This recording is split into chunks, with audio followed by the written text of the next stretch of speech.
Without any doubt, the world car industry needs new strategies. There are a series of strategic pressures and issues that are making it increasingly difficult for the world's leading car companies to survive and grow. However, it's important to recognise at the outset that each car company is different, each with its own history, resources, opportunities and difficulties. This means that although there are common pressures and problems for all the car companies, the strategic solutions are different for each company. We'll return to this important matter later. As with any strategic analysis, it's helpful to begin by defining and exploring the basic strategic environment. In recent years, car companies have been selling around 56 million vehicles per year, but the market has been virtually static and in the most recent years has actually been declining in North America and Europe. However, it has been growing in China and India, but from a much smaller base. The overall world picture, therefore, is one of decline. Not only has the market been declining, but there has been a shift in the most popular models on sale, away from larger cars and towards smaller vehicles. There are at least three reasons. First, smaller cars use less fuel and petrol prices have been rising in many countries around the world. Second, governments are beginning to put pressure on the car companies to produce more fuel-efficient vehicles as it becomes clearer that cars contribute to air pollution and global warming. Third, the large countries of the world are not growing, so there is less wealth and a greater desire for smaller car models which are essentially cheaper to run. One of the additional problems for car companies is that between them there is excess production capacity around the world. Many companies are able to produce far more cars than they can actually sell. In addition, some of the production capacity is dedicated to the larger vehicles that are particularly under pressure at the present time. But fundamentally, from a strategic perspective, we all know what happens to profitability when supply exceeds demand. For example, even the world's market leader, the car company Toyota, has been having problems in the USA with its larger vehicles that are simply not as popular as they were.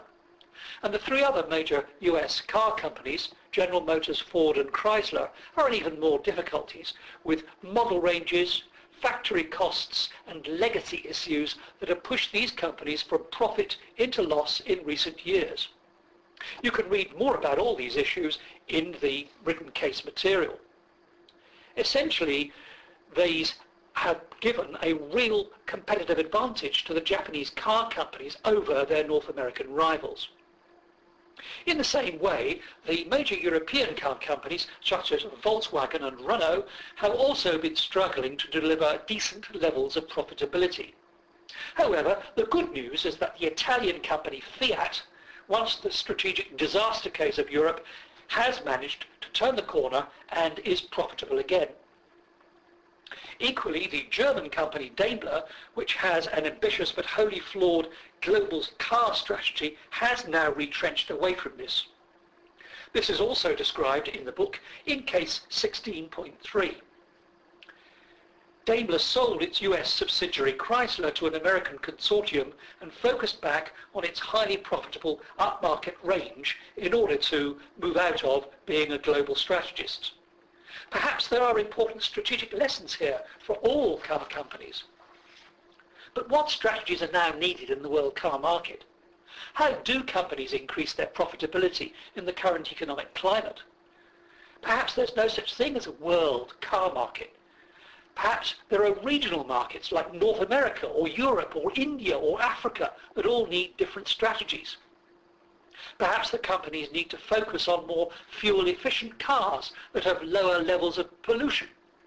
But this means developing new technologies with all the costs and uncertainties involved in such processes. In addition, all the car companies are now engaged in this process. So where is the competitive advantage for a particular company? And this, of course, touches on the root of the strategic problems for all the car companies around the world. What competitive advantages does each company possess? Brands, ranges and models, innovative technology, quality, service levels and distribution. Each company has its own history, strengths and weaknesses. And the only way to analyse and develop strategies for companies in the car industry is to take an individual company and examine the market from the perspective of that individual company and the competitive advantages that then arise. So you're going to need to pick a company and then develop your strategies from there. To give you a few pointers, let's briefly summarise the strategies of the three biggest car companies, General Motors, Toyota and Ford. General Motors has undertaken three major strategies in recent years. First, major restructuring and closures at its North American production plants. It simply had too much capacity for its level of sales. Second, negotiations with the trade unions to reduce the impact of legacy costs. And third, alliances and joint ventures with other car companies and with suppliers to produce further cost reductions. Toyota, by contrast, has taken a very different strategic approach. First, it's focused for many years on high-quality cars at the lowest possible costs. The Toyota manufacturing system is famous and is described in depth as one of the cases in this book. Second, Toyota outsources more of its production than its rivals. Third, apart from its luxury Lexus model, it does not build global cars that are essentially the same in all markets. It designs different car models for different parts of the world. For example, the Toyota Yaris was designed for Europe, the Toyota Camry for the USA. Ford has shifted its main strategies 3 times over the last 10 years. It began by attempting to build a global strategy with common shared production platforms and components.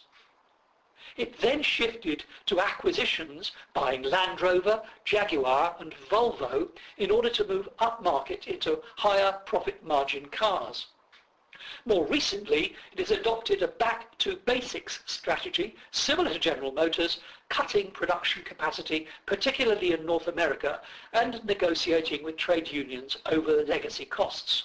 Again, the book has a separate case on Ford's strategy over the years, and this is case 16.2. Although these strategies are still to be worked through completely, they are arguably something of the past. And one of the things you will want to consider is what strategies are needed now and for the next 5 years. How do all these companies improve their profitability and grow again?